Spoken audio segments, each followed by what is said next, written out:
You're listening to the greatest multifamily investment advice show. My name is Adam Ras, and now I'm talking everything multifamily for an in-depth conversation, and I will be diving deep into raising capital, deals, and underwriting process. Welcome back to the greatest multifamily advice show. Today we have Emma Powell, real estate investor and syndicator with more than 3 years on real estate syndication in Houston. Help me to welcome our guest today. How are you, Emma? I'm doing great. Thank you for having me. Thanks so much for being with us today, and I appreciate you taking the time. And before we going deep on syndication and fun stuff, I would like to start with what bring you to syndication commercial real estate? I got started in real estate in 2018 after we left Texas and we moved to Salt Lake City. And Mm, I was just having to reinvent myself, find a new career. I was a real estate photographer and wedding photographer. mm, And I didn't really want to do that anymore because of the weird hours. And it was a very, very physically demanding job. And I just felt like I was getting a little too old for it. And so when we moved to Salt Lake City, I just started looking for businesses that I could uh, help and consult on. I had a little business consulting, uh, like a side hustle, I guess you could say, where I was doing social media, graphic design, and helping people with bookkeeping and just mm, helping them run their small businesses. And when I got up to Utah, I just started attending a lot of business networking meetings looking for potential clients mm, and stumbled across a lot of real estate meetings. I've since learned that Salt Lake has a very high percentage of real estate investors per mm, capita. We have some of the best real estate investing clubs in the country. But at mm. the time, I didn't know it. And that's probably why I didn't stumble across those in Austin. It might have been a little harder to find, even though Austin's a great place to invest. For some reason, Salt Lake just has a lot of people Mm. doing it. And so while it makes the competition more, it also makes the network much, much better. And so I stumbled across a couple of these meetings and I thought, oh, maybe I should just do this instead. We had just sold a house in Texas and had a bit of cash that we could use to start that business. We didn't need the entire thing for our down payment on our house. And so I felt like, well, let's just go after this. And I immediately knew I wanted to do commercial because in the photography business, you make more money on commercial. I knew that B2B is usually a higher profit markup than B2C. And so I really did feel strongly about commercial, even from the very beginning for that reason. So you basically moved from Texas to Salt Lake. So what was the upside of investing in both markets, and what is your focus now, and in which range? Well, we started out actually in Idaho because my husband grew up in Idaho and we had actually spent the first 2 years of our marriage there. Our first daughter was born there. And so I felt like I knew the I-15 corridor up into eastern Idaho a lot better than I knew Salt Lake City. We hadn't really spent much time there at all. And so once we moved to Texas, we didn't really spend any time in Idaho, Utah. I grew up in Seattle. We were in Texas for 20 years, and I felt like I knew that market really, really well, especially being a real estate photographer. I drove around to 1,000 houses during that 8 or 10 years that I was shooting, and I did listing photos for realtors mostly, and a little bit of marketing photos for some commercial buildings. But I felt like I didn't want to invest in Salt Lake City because I didn't know where anything was. The wholesaler, when I went, the club would send me an email saying, "Oh, this is out in Syracuse or whatever." And I'm like New York? I just had no idea where anything was. But I definitely knew that Idaho area better. And because his family still lived there and our Mm. oldest daughter was going to school there where we went to school, we would drive up there a lot to see them. And I said, well, we really need to be investing along this corridor that we know better. And we're driving through all of the time to come visit our family. So that's how we landed on Idaho as a great place to invest, just for practical reasons. But Idaho, little did we know at the time, was growing very rapidly. Utah was the fastest growing state in the country from the 2010 to the 2020 census, and Idaho was number two. And so we just happened to stumble across Idaho during that time because of that reason. But it was a safe, familiar place for us to be investing. I think he did a big jump from, I think, as a photographer to actual syndication. A lot to do building your brand, uh, credibility, raising capital. So, what was the first impression when you started this? Because syndication is more like a team sport. So, what was the beginning for you, especially on raising capital and having all of the objections and rejections from passive investors?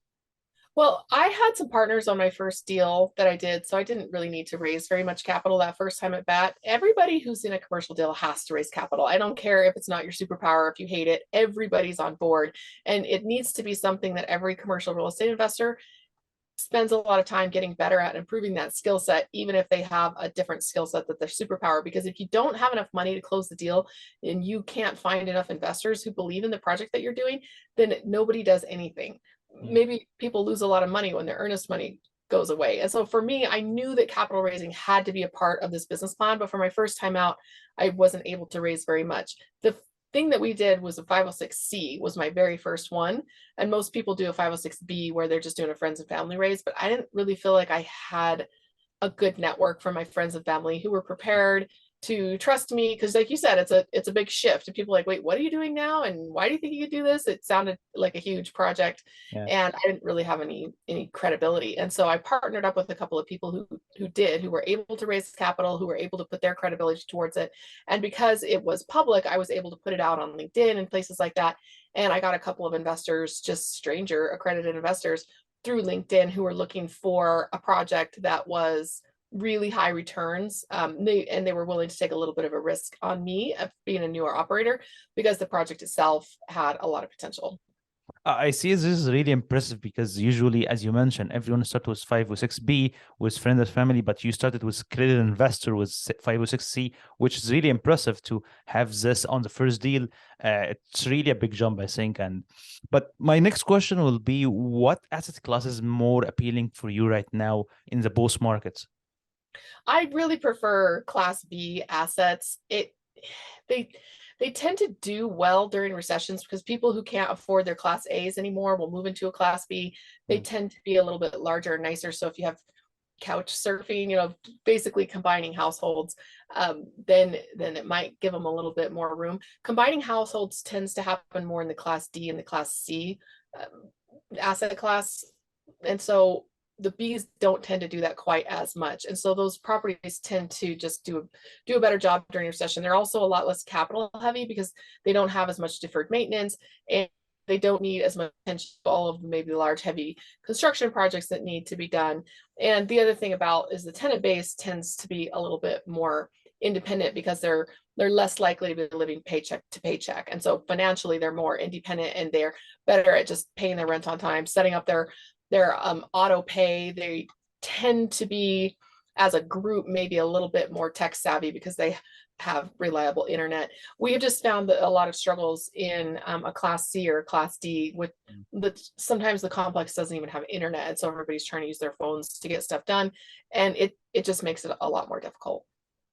So regarding the actual syndication and working on Class C and D, can you tell me what is more appealing between the two market? Like, where you see as actual fit for your current model right now? Is more like Texas or Salt Lake or Well, Cleveland?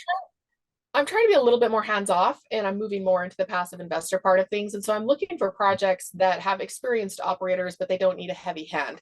I think that the Class C and maybe even the Class D, if you're local, are great places to start, because we can afford it, and you're going to learn a lot by being in there. If you have some partners who are very hard workers, and you have a property manager who's experienced working with that type of property, I think it can be a great place to get started. It's really affordable, and there's a lot less competition in the offers on those, because just people know how labor intensive they are to run from both a construction and a management standpoint. And so if you are a hard worker, you have some construction management or business management experience, or you have some partners who can pull that off, it's definitely where most beginners get started, is the lower class of properties. Plus, yeah. At the same time, they are the most difficult properties to run. And so it's ironic that most beginners, that's where they get their lessons. But like I said, if you're a really hard worker, you understand business and you understand construction and business from a management standpoint and a financial standpoint, it's definitely a great thing for a beginner to do. We didn't make a whole lot of money off of our first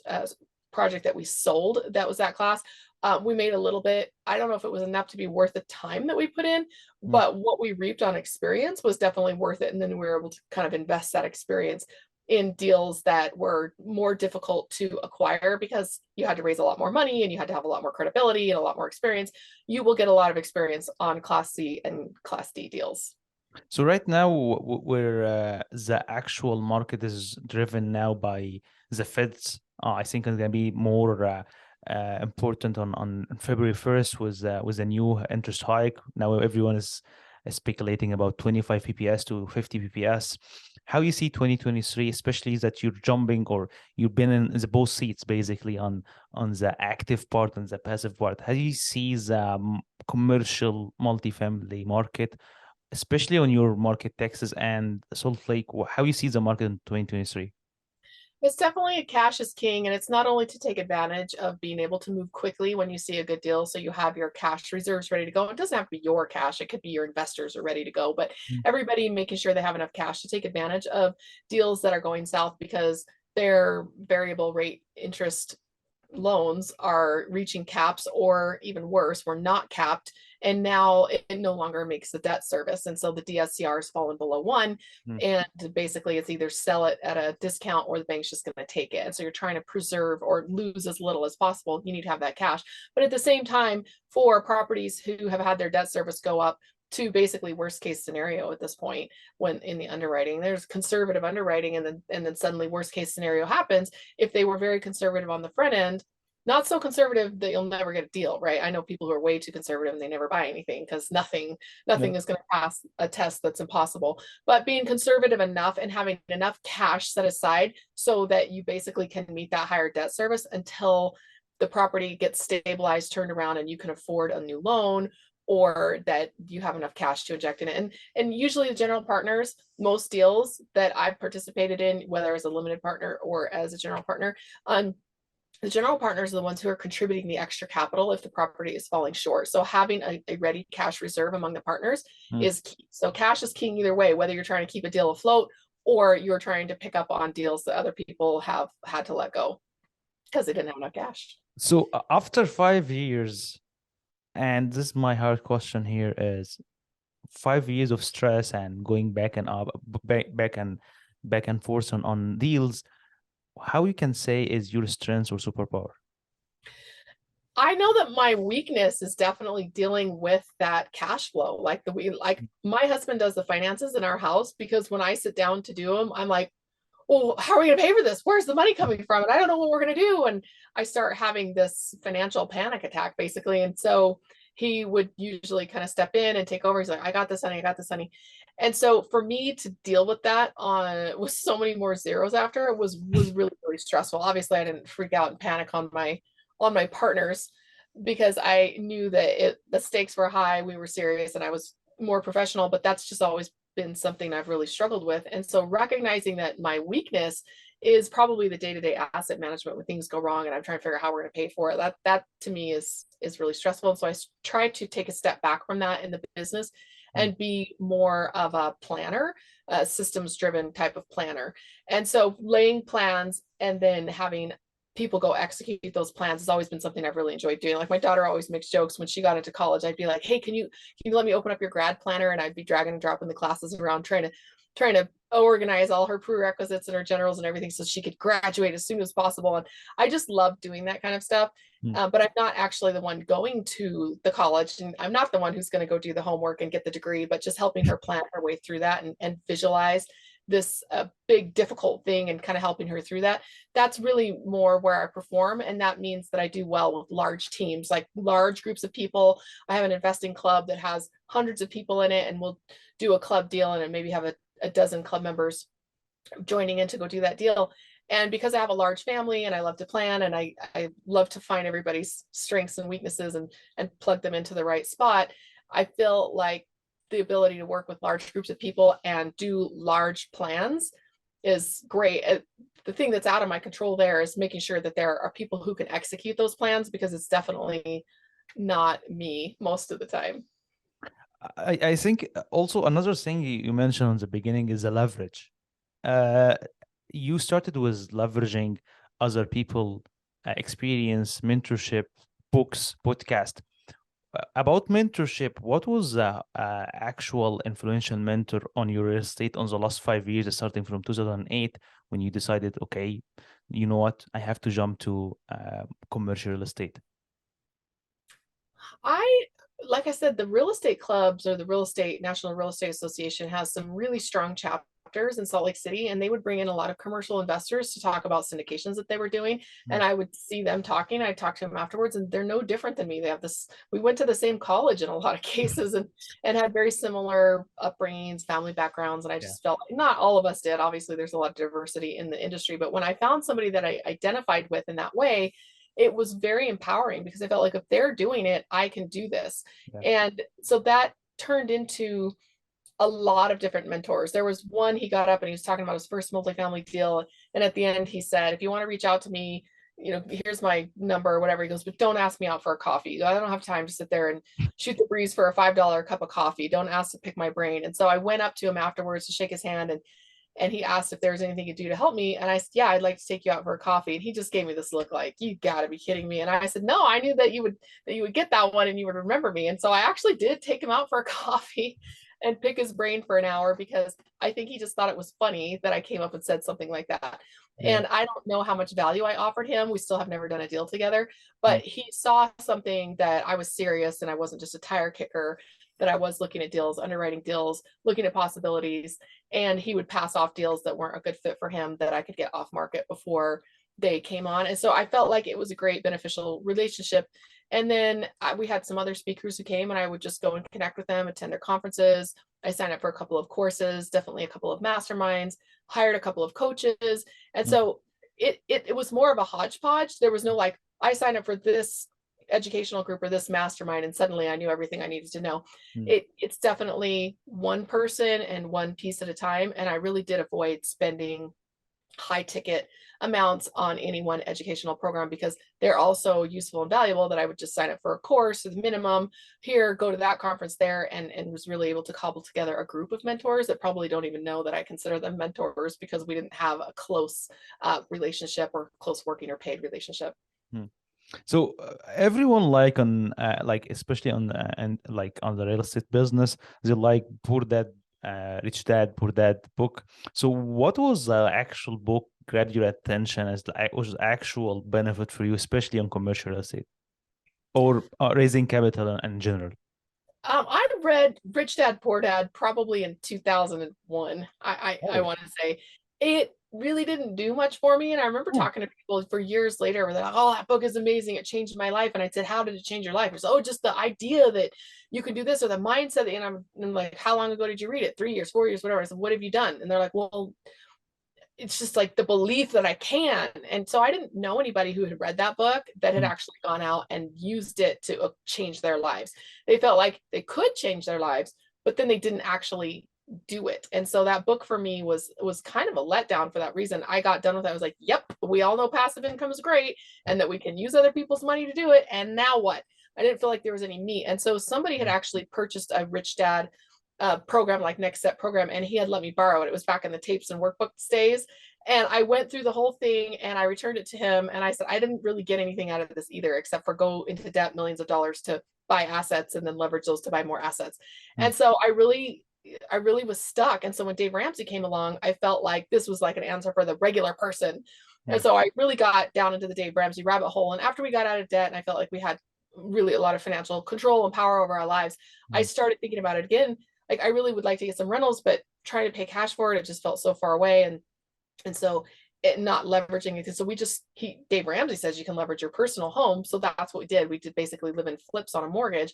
And I realized I was making a lot more progress on these properties that we were living in, because we were basically doing the nomad thing where you'd buy a house, fix it up, or buy a brand new house, wait for it to appreciate for a couple of years, and then you'd move out and move on. And so that was where we were having our success. And when I made that leap that I need to use leverage, not just loans, because Dave Ramsey's against loans, but he's also against partnerships. And I knew that I could do partnerships. I'm from a large family. My husband's from a large family. We have a large family, and we go to church and serve in our church with groups of diverse people that you don't get to pick. They just are there. The same people who show up at the school and the PTA board. You don't get to pick these people. Even when you go to work, you go to the office, somebody else picked your coworker, and you just need to be able to get along and make things happen with basically a group of strangers and make it happen. So the whole partnership thing was the only way I was going to get in, as ability to work with a diverse people. then start leveraging other people's experience as well as other people's money between my investors and my debt providers. I like also what you have here. You have also a great presence on the social media. So my final question will be, how the people can reach your success, especially on Salt Lake, and if they want to have a coffee with you. So how they can reach you? Yeah, my website is www.highrise.group, HIGHRISE.GROUP. And if you go to /contact, it has all of my social handles there. I've got YouTube videos up basically walking through the basics of how to decide if a deal is a good deal or not, whether you're not or you want to invest in it. I have lots of stuff going on all over social platforms. I used to be a graphic designer and a content manager back when I was doing some freelance marketing as kind of a side hustle. And so for me, it was just a natural extension to when I'm watching syndicators raise capital using their social media platforms to say like, oh, well, I already do that. I just need to kind of turn it a little bit from photography and my freelancing to go over to raising capital and talking to people about how to make confident investing decisions. And so that's basically how that ended up. It really lent itself more to syndication than it did to say having like 50 single family homes by myself, right? Because there was a marketing component to the syndication and I was already doing that. So that was one thing that made me more suited to doing commercial real estate than it was to maybe some other types of real estate. Was that social media component. So I love to chat on LinkedIn Messenger, Facebook Messenger. You grab me there. I have my phone number on there. You can send me an email or text message. I also have a free club that meets every Monday night. And we just get together, we just crunch deals and we decide if we want to invest in them together or not. We passed on a lot, but we've also done 4 deals in 2022. And we're getting ready to do our 5th one right now at the beginning of 2023. So it's a great way to connect, to get to know me better. There's no money involved. I do have a one-to-one accountability coaching program that if you would like to dig in and get a little bit deeper, setting goals, making sure you're reaching goals, getting to know one another a little bit better. And that's on my website as well and under the accountability area. Emma, it was great to have you today with us today, and we're really happy to bring you again to the show to talk more about your deals. Appreciate it. Yeah, thank you so much. It's always fun to kind of reflect back, especially at the beginning of a year like this, and just see your successes because it is very difficult and you can get drowned in the challenges of it. So I love to be able to reflect back and just say, okay, here's what we've accomplished. We're doing a good job overall, and we're going to keep pushing forward. So thank you for the opportunity. You're doing great job so far. Thank you.